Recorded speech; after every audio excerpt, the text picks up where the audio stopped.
Pixar's latest series, Dream Productions from the world of Inside Out, has just hit Disney+. I got a chance to see it early and it's pretty good. Here's my thoughts.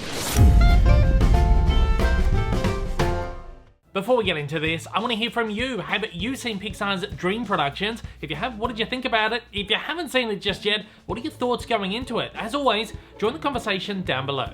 Taking place in between the events of Inside Out and Inside Out 2, Dream Productions is an all-new series about the studio inside Riley's mind, where dreams really do come true every night, on time and on budget. Riley is growing up, and when her memories need some extra processing, joy and the rest of the core emotions send them to Dream Productions. Acclaimed director Paula Persimmon faces a nightmare of her own, trying to create the next hit dream after being paired with Zenny, a smug daydream director looking to step up into the big leagues of night dreams. So this is of course a spin-off of the Inside Out franchise. As the synopsis will tell you, it's set between the two movies. There's kind of a few years either side, kind of separating the two movies from the series, but it very much does pick up on threads that we've seen opened up in the two movies and plays on this gag of Dream Productions, which is the studio inside Riley's mind where all her dreams and nightmares and daydreams, etc.,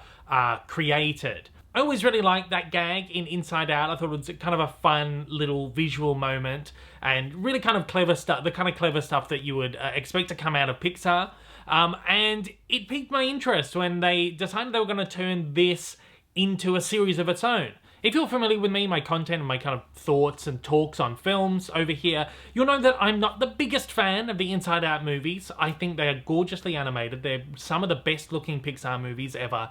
The characters are fantastic. The stories are so beautiful and emotional. But to me, there are so many other Pixar movies that I hold on a higher regard to them, that I just love so much more, that these kind of feel like they don't get me wrong, they're great movies, they just kind of fall to kind of the middle of the rank to me. But I was kind of excited about this, as I said, because I like the gag, and I'm also someone who loves movies about movies. As someone who loves movies and loves filmmaking, I think movies about people making movies are just so much fun. Bowfinger is one of my favourite movies of all time. Steve Martin and Eddie Murphy. It's just such a fantastic comedy, and I just love the world of movie making. So the idea of this Dream Production series was something that I could really get behind. The Disney Plus series, we've never really had kind of a longer form series. We're going to get Win or Lose from Pixar early next year, which is their kind of first long form series, which goes for about 8 episodes. We've had stuff like Doug Days, which are short, like couple of minute shorts, and like the Cars, it was called Cars on the Road, where again it was like a couple of minute shorts. This thing here, Dream Productions, kind of sits in the middle. They're not short, it's not a long form series, it is a limited series. It's 4 episodes, they're about 20 to 25 minutes each, without the credits, which, as we know on these streaming shows, are quite substantial. Sometimes the credits can go on for 4 or 5 minutes. It's about 80-ish minutes accumulatively for this entire series. So you can absolutely sit and watch it in one go, which is what I did. And yes, it feels like a movie.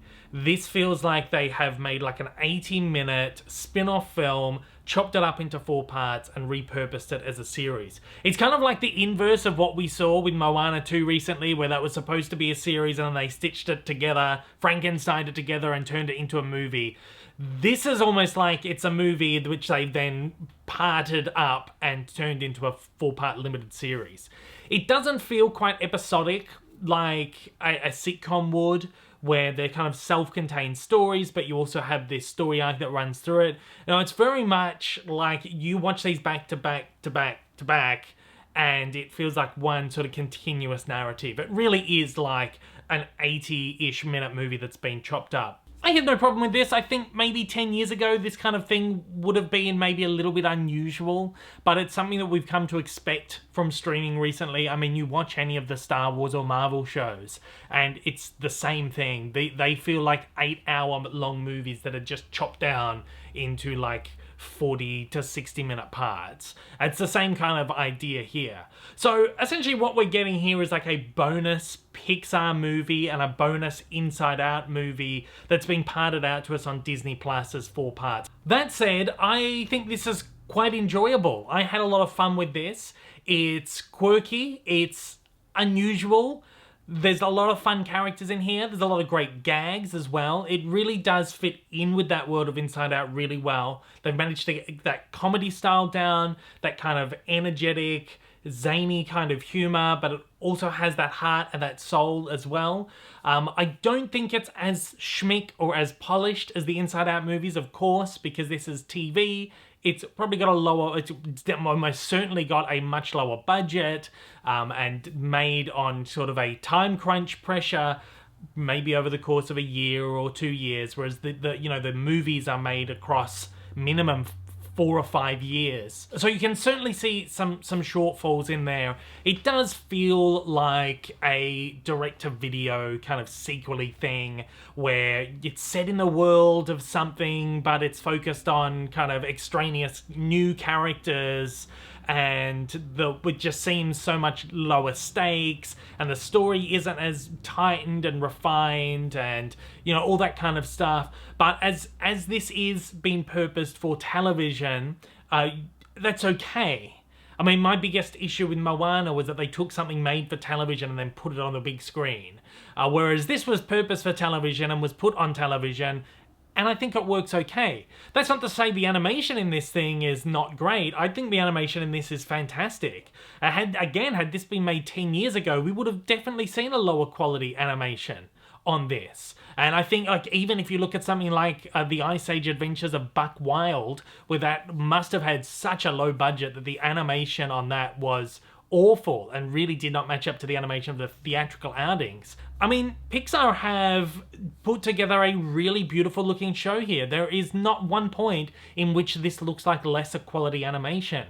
This has not been produced by like a third party or like a separate division of the company. This is a Pixar production that they've made, and they want it to look as good as possible. And this certainly looks cinematic and theatrical, and that's what I really loved about this. I like the story here as well. They really dive into this idea, which again in the original movie was just really some throwaway gags. They've really delved into this concept. You've got all these different directors who are, experts at directing different kind of dreams, essentially different genres. You've got the daydream director, the nightmare director, the comedy dream director, the romance dream director, etc., etc., etc. And it's kind of fun to see their kind of quirks play in this world and the kind of dreams that they make. Then, of course, you've kind of got like this wider story that's going on and how these kind of people or these creatures living in Riley's mind affect her on the outer world. So just like the movies, we get little glimpses of Riley in the outside world and how this is all affecting her as well. I think it's really quite a good little series. It's fun. It's taken this concept and really executed it very well. It's loaded with fun new characters, and there's not a character in here that I didn't like. I had a lot of fun going along with this journey. And again, I watched it all in like a big 80-minute chunk, and it just felt like diving in for a fun, smaller scale Pixar film from the world of Inside Out. Now, don't expect to see joy and sadness and anger and disgust, etc., too much in this. Their voice talent is here as well, so most notably Amy Poehler is back as Joy. But again, we don't really get too much of them. Probably enough for the fans to be excited to see them pop up every now and then. And I think it's probably good in a respect because this isn't their story, and bringing them into it just kind of feels like maybe if you brought them into it too much, it would feel like they were getting in the way. They're in it just the right amount, and I think fans will be happy with that. Stylistically, it's kind of like something like The Office or Parks and Rec, where it's like talking heads to the camera, mockumentary kind of style. And I think it works really quite well. And again, it differentiates itself from the movies where it takes on this kind of different style. It doesn't feel like just another Inside Out movie. It feels like they've taken this concept and done something a little bit original with it, brought kind of a fresh slant to it, and made it feel like it is a kind of a production that stands on its own. And I really admired the way that they did that. As I said, overall, I really quite enjoyed this. This is a fun little series. If you're a fan of the Inside Out movies, you'll really like this. Even if you're not like a huge fan of them, you'll enjoy this as well. It's just a fun little animated series from Pixar. And I think it's leagues above most animated stuff that is made for television now. Again, especially because it does have that cinematic quality. Feels like Pixar have really done their best to make sure it doesn't feel like a lower quality effort. And I think it's one of the better things that's come to Disney Plus, because it actually feels like you're getting a kind of a value product on here. And they just feel so few and far between for me on Disney Plus at the moment. At that though, I will be giving Pixar's Dream Productions a 3.5 out of 5.